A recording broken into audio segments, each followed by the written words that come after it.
Destination Newry, the morning programme. I'm Rowan Hand. This is Dr. Brid Farrell. How are you? I'm very well indeed, thank you. And you're here because of Diabetes Day, World Diabetes Day. That's right. It's a day where we try to raise awareness of how to prevent and how to manage your diabetes effectively. You see, I posed a question for myself this morning when I heard you were coming in, and the question was, and I had no answer to it, is diabetes a mild to strenuous vexation, or is it a serious health problem? Well, I would describe diabetes as a significant condition. Yes. There are two kinds of diabetes. There's type 1 diabetes, which you can't prevent and affects roughly 10% of all our cases are type 1. And then there's type 2 diabetes, which usually happens in older people and can, in the majority of cases, it can be prevented through adopting healthy lifestyle choices. And if it can be prevented equally, it can be brought on in later life for someone. That's right. If you want to avoid developing diabetes, which you've described as a vexatious condition, you can treat it effectively, but from a public health perspective, we would like to prevent cases happening in the first place. And how do I make sure that I at 70 don't get it?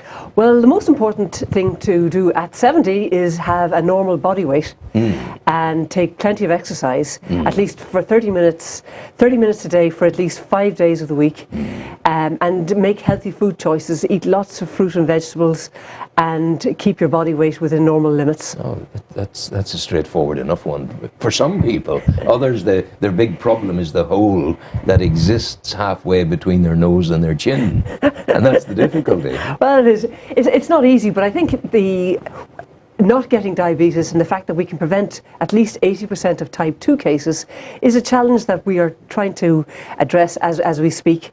The levels of overweight and obesity in the population at the moment are increasing at incredible rates. Yeah. And and it's starting at a very young age as well. Well, for type 2 diabetes, it's generally a condition that affects adults. I'm thinking of the obesity. Yeah, obesity. That's coming in younger and younger. It's coming in younger and younger, and we're seeing obesity in childhood now, which wouldn't have happened 30 years ago. We're seeing it. It's becoming a problem in adolescence, and we really have to start looking at the way our general lifestyle issues, how we make healthy lifestyle choices, how we choose to exercise or not, and why people stop exercising, and when they get to a certain age. Well, sometimes it's to do with the mechanical construction of your joints. In my case, my ankles. Aerobically, I could run from here to Warren Point and back, but my ankle joint wouldn't allow me to do that. Sometimes you're excluded from exercise. We can do a different kind. You can do different kind, and I think that's where things like walking 30 minutes a day, 5 days of the week are extremely beneficial to your general health. And I think if you go to any of our leisure centres or our local gyms, they'll be able to find an exercise that takes account of your joints and those biomechanical issues that some people have. So I think if you go looking, you will certainly find. I think the trouble with gyms, while improving your skeletal and your musculature situation, it probably will destroy you mentally through boredom of just thumping out on a treadmill or something like that. But I think gyms get around that by having a number of group activities, and they've got a number of group exercises, and that peer support. I'm in trouble again. No, I don't like people. I just keep clear. I only half joke about that, but I mean, I think you're right. The thing is exercise there, but things like swimming is all good. Excellent, very good, extremely good. Yeah. From what you're saying, Brid, it strikes me your first line of attack against apathy could be the GP. Of course, and our GPs we've seen in the last 5 years almost a 33% increase in the number of cases of diabetes diagnosed, mainly type 2 diabetes.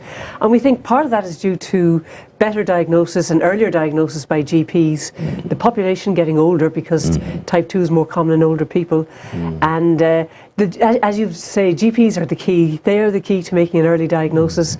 They're also the people who probably see people at a time when they could make the lifestyle changes to prevent diagnosis. But it's not just an issue for GPs. We've got to work with local community groups in terms of it's an educational program. Well, we've got to support people and communities to make healthy lifestyle choices. In fact, we've got to start as early as the preschool years in our Sure Start programs and make sure they're all making sure all their children and their families are taking plenty of exercise. So You see, we start at all age groups. I might be wrong here, I very often am, but it seems to me discussion about diabetes or other health conditions, it doesn't exist on any educational curriculum. And it should be in the schools as well. Yeah, well, no, the schools actually are. We do a lot of joint initiatives with schools, particularly in relation to healthy lifestyle choices, healthy eating, exercise, how to avoid being overweight. And I must say, education have been very proactive. Excellent. Because they're very aware, because they can see children starting to get fat, and they also know the problems that will bring early in their adult life. I'm assuming that the awfulness of cigarette smoking is also to be eschewed at all costs. Yes, very much. One of the difficulties and one of the challenges diabetes brings to services is it often can mean that conditions like heart disease and stroke are more likely to happen, and when they happen at an earlier age.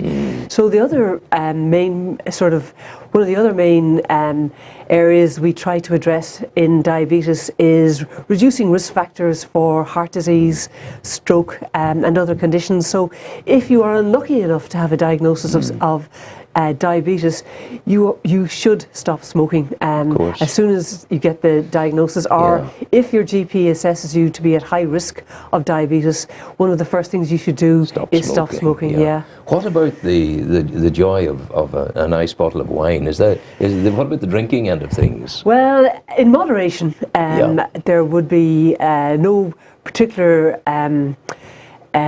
restrictions on people with diabetes, but you need to stick to the recommended allowance, which is 1 to 2 units a day, no more than 1 to 2 units a day for women, or 3 to 4 units a day for men. And people with diabetes have to be more careful, particularly people with type 1 diabetes.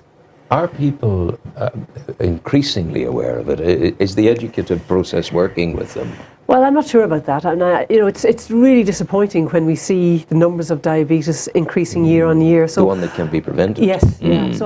So I think we've got to redouble our efforts and take a fresh look at what's going on, because the numbers that are getting a diagnosis of diabetes year on year, it's just you're just looking at it and thinking, we've got to try and turn this around. Yeah. And on a personal level, can it, when you've got the type 2 diabetes, can you stop it and become healthy again? Can you get rid of it? Well, once you've got a diagnosis of diabetes, usually it's a lifelong condition. But you can, by making the lifestyle changes, by stopping smoking, keeping your body weight normal, taking plenty of exercise and eating a healthy diet, you may need to take no medications. And all that you may require is annual checkups, an annual checking of your the back of your eye to make sure that no retinal disease is there. So you can get through it with no medication, but really you could prevent it in the first place. I suppose that's the challenge. That's the challenge. But once you have a diagnosis, you do require lifelong follow-up. Is there a helpline that people can contact, or so, if they want to know more about it and follow up on these things, where do they contact you? Well, there are two. Diabetes UK have an excellent website, which is diabetesuk.org. No, diabetes.org.uk. Yeah. That's an excellent website. It is full of very useful resources. And the Public Health Agency, where I work, also has a number of has very good resources for adopting healthy lifestyle choices, like how to get to a normal body weight or whatever. So I can give you both of those websites after. Okay, but we'll just tell the people now of the first one, because the first one is straightforward and easy, isn't it? Yeah. And the first one is, what did we say? Diabetes .org.uk. Diabetes.org.uk. Yeah. I can't remember things, I have to work at that. I have other problems of remembering as I grow older, which is all right too. Dr. Brid, thank you very much indeed for coming in. There's the son of a very wonderful neuro doctor coming in presently. And the very wonderful neuro doctor was Dr. John McVerry. And the man who's coming in is Dr. Peter McVerry of Dublin. Yeah. And he's standing at the door now. You're in the right place, Peter. He's coming in. God bless you. Go well. Take care, Brid. All the best. That's my man.